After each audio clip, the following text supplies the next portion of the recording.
10:05, continuamos con muchas gracias a través de Nacional Libertador.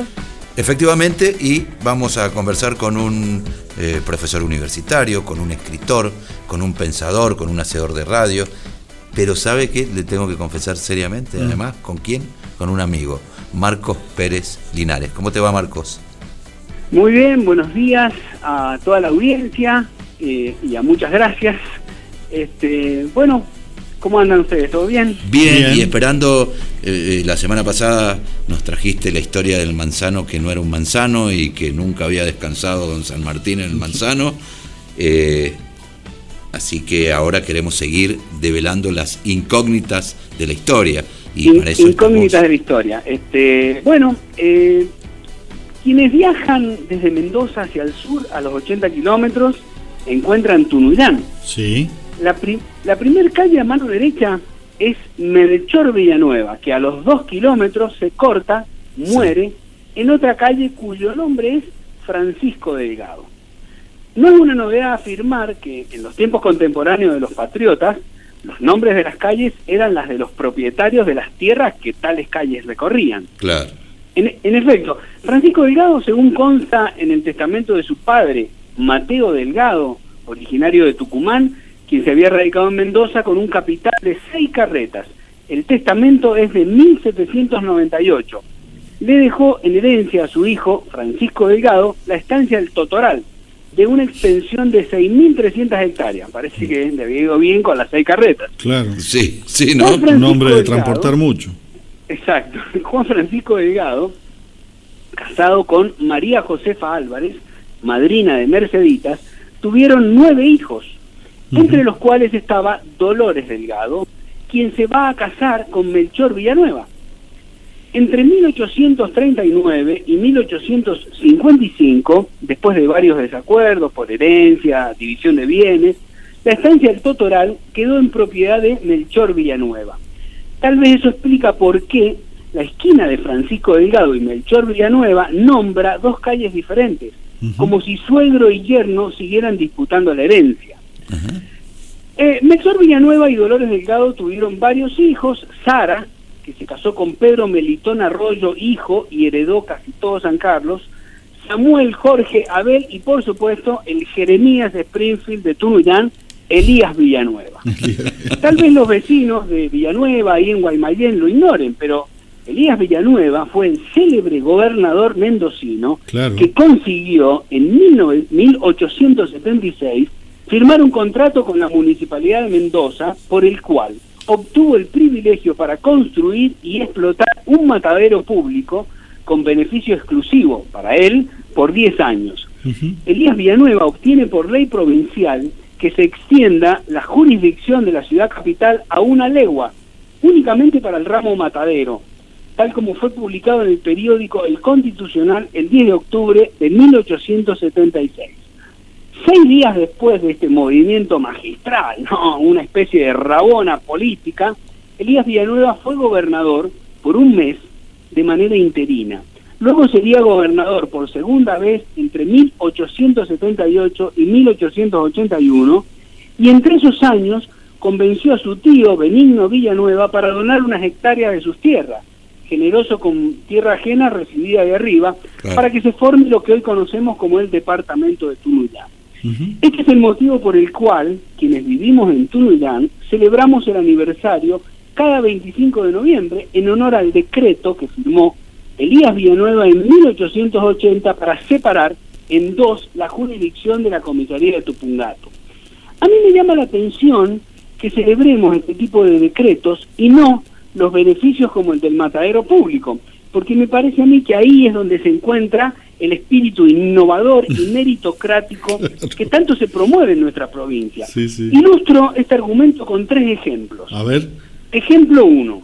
En el piedemonte de Tupungato, una familia con antepasados de varias generaciones dispone de 3.000 hectáreas y construye en su estancia un emprendimiento turístico. Alojamientos, cabalgatas, mirar cóndores. La naturaleza que ha construido este emprendimiento turístico permite que convivan sin conflicto caballos criollos, guanacos, cóndores y, escuche bien, ciervos colorados traídos de Europa para que puedan ser cazados con arcos por los turistas europeos.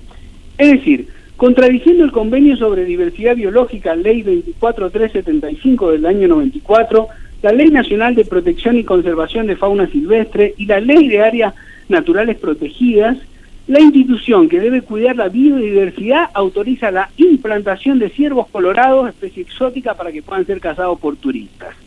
Ejemplo número 2. Como todos sabemos, en el Valle de Uco existen fuentes de agua subterránea. Sí. De las 2.500 perforaciones al 2014, pozos para bombear agua, ¿no?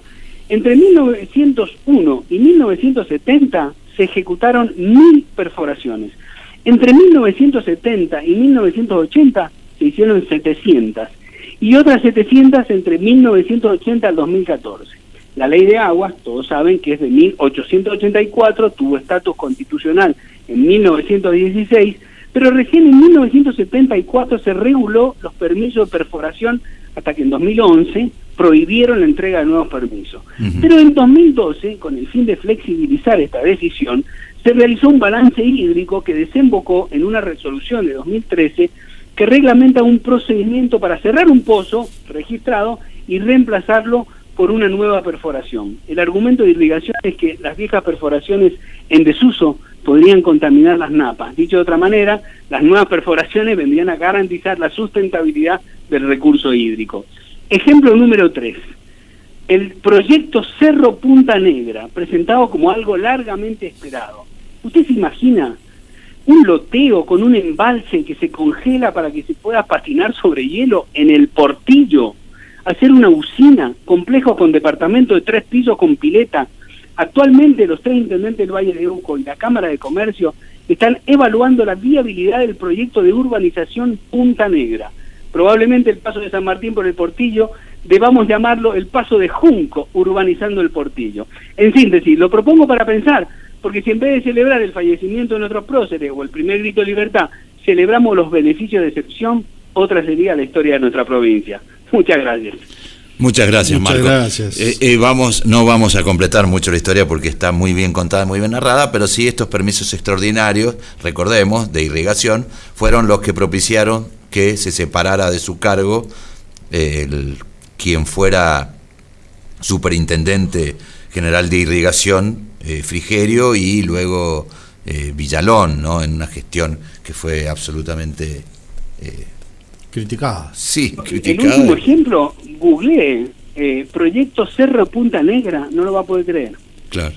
Googleé. Lo vamos a buscar. Lo vamos a hacer. Yo me he anotado, me he tomado, Marcos, el trabajo de anotarme casi todos los nombres, claro. Y parece la historia de 100 años de soledad, sí. Porque es impresionante. Dolores, Francisco, Melchor. Sí, y Elías Villanueva, que Elías Villanueva tuvo su sucesor, que seguramente Marcos no lo conoció porque es muy joven, pero que también fue interventor de la provincia de Mendoza en la dictadura militar. Claro. Que exacto. Obviamente un sucesor de aquel Elías Villanueva, ¿no? Uh-huh. Exacto, son, la familia Villanueva está vinculada con los civiles. Después vamos a ampliar porque sí. Es interesante, porque, bueno, también vuelve a ser gobernador Elías Villanueva entre 1901 y 1904. Recordemos que en esa época de 6.000 electores a lo mejor iban 1.000, por claro. Eso van a ser la ley se empeña, y en ese tiempo, bueno, Mendoza estaba renovándose como siempre, y son socios de los tranvías, son socios de la explotación de las primeras explotaciones para que después de Yaucha, que después van a ser con lo que van a iluminar esos candiles a gas, con la familia civil, y después va a ser muy importante, eso hay que sí reconocerlo, en la transición de la ganadería de fin del siglo XIX a la vitivinicultura. Son muy pioneros, tanto Emilio Civil como Elías Villanueva, claro que sí. En traer cepas de otros lugares, contratar, para mejorar el riego. Uh-huh. Bueno, después ampliamos. Sí, bueno, pero lo que tienen de común con la actualidad es esto de la anuencia de algunos de pensamiento liberal, mientras gobiernan, de hacer sus propios negocios, ¿no? Totalmente. Mire, yo he sacado la conclusión de que no se puede separar clases acomodadas de clases dirigentes. Son una misma clase. Claro. Una corporación que básicamente producen unas políticas que benefician a 5, y mientras los otros 95, si fueran 100 pobladores, están corriendo para poder eructar después de almuerzo. Mientras los otros 5 están muy tranquilos, se puede venir cualquier pandemia, a ellos no le va a pasar nada. Sí. Así es. ¿Pudo ver el Constitucional usted mismamente con sus ojos? No, el Constitucional yo lo tomé de un trabajo de Richard Jorba, que se llama Mendoza Poder, que es su tesis de grado, que es un investigador de filosofía y letras. Ha hecho un trabajo impresionante. Un investigador de CONICET, que la tesis esa es del año 98. Se llama Mendoza y Poder entre 1890 y 1850 a 1910. Hace todo un análisis, de ahí yo saco los datos, estos que estoy compartiendo. Bueno, muy lindo el trabajo, muy entretenido, y no deja de tener una clave humorística, pero una realidad dura también. Bueno, muchas gracias, Marcos. Aprovechamos para desearle feliz Navidad y para comprometerlos para el próximo miércoles. Exacto, ahí estaremos. Bueno, muchísimas gracias a ustedes y a toda la audiencia por la paciencia de escuchar estos relatos muy bonitos, en clave humorística, pero muy lindo, muy lindo. Muchas gracias. Bueno, gracias, Marcos. Hasta luego.